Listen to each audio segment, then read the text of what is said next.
Sorry. Caris, Caris, to escape the has-beens of used to. Does not think of you without you, and with you does not think, Caris, Caris.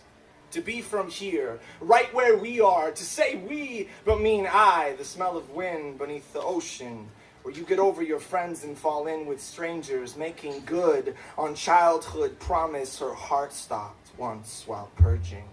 Ambulance, ambulance, now she is queen of death pageant. Caris, Caris, the dream of clean and speak of never. Old man at end of table seeks after copper at bottom of fountain. Caris, Caris, to disappear. To catch yourself escaping. To Paris for sex and money and maybe drugs.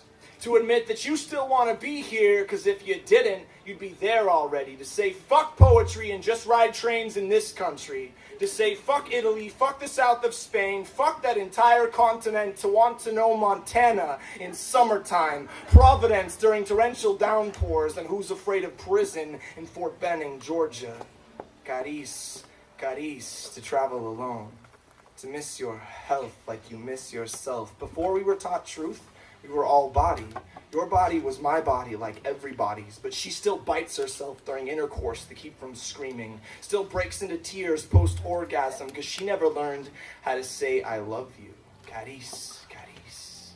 To drink Jera all day and wander still and have absolutely nothing to do with any of this, as the profound rewards only the transformative. Caris, Caris, to say yes to everything but death. One cannot escape place. One cannot escape place except in words. One cannot escape place except in words, because words are not places. For example, you can't take the bus to Infinite, Idaho, or James Joyce, New Jersey, and you will never relieve yourself on the side of the road on the outskirts of dementia, or in the public restrooms in Recrudescence, Rhode Island. You've never been to these places. Trust me, they don't exist. Even when I claim that I am standing on the corner of 16th and Mission, as Thursday night abdicates her comfy chair to Friday morning, I am not insinuating this place, which now encumbers me, but having a syllable snowball fight in semantics 16,000 miles above nascent, nowhere, boring Oregon is a place. Though I've never been there. Once two of her racist redneck residents rescued us from the snowfall and rapture which stole our autonomy when we were too young to die with frozen snot in our mouths. However, San Francisco is not a place.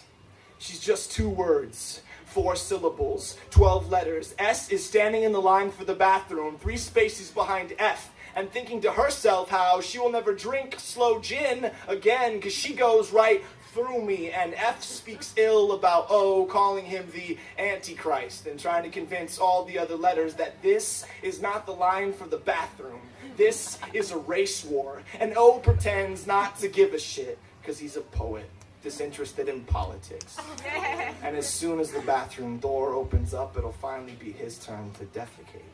When I say one cannot escape place except in words, I mean to say how I am afraid of this. That we've become so used to words, we've begun to believe they exist, even though nobody's ever seen one. We've only read them in books or on the covers of National Geographic. So take my picture, lover, ostensibly innocent, impervious, promise-making machine, and prove once and for all that I exist. Because without this artifact, it would not be possible to decipher what is. Like one time, I could have swore I found God, but it was just another letter orgy. My idiopathic myopia mistook ephemeral syllables for absolute divinity, like when you were 15 and I claimed that I loved you because it sounded more convincing than my loins are on fire, masturbation gets lonely. When I say we cannot escape place except the words, I mean to say how we are on a metal bird between two places. How we used to be here and soon we will be there, but right now we haven't the slightest inclination as to where we are or where we are going. In all earnestness, the only truth value with the audacity to escape the collectivity of our lips, that meaningless vacuum of tastes for one place over another, would be to say how we are here, and here is nowhere. When I say one cannot escape place except in words, I mean to say how we would perish without poetry. that nothing would be beautiful without madness, that he who sublimates is a masochist, and I will always love him to death for this, because poets are not problem solvers.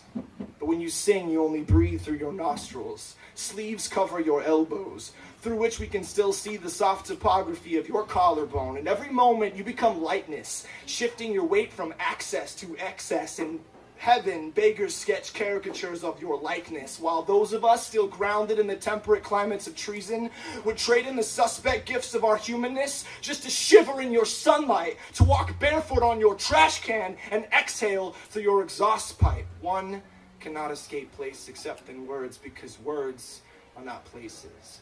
But when you get there, you can stop looking. You've already found it. Like your mother's legs before she met your father, yet more aerodynamic. They open when you get there and they close when you leave, and there was nothing foreign to the sound of our voicelessness.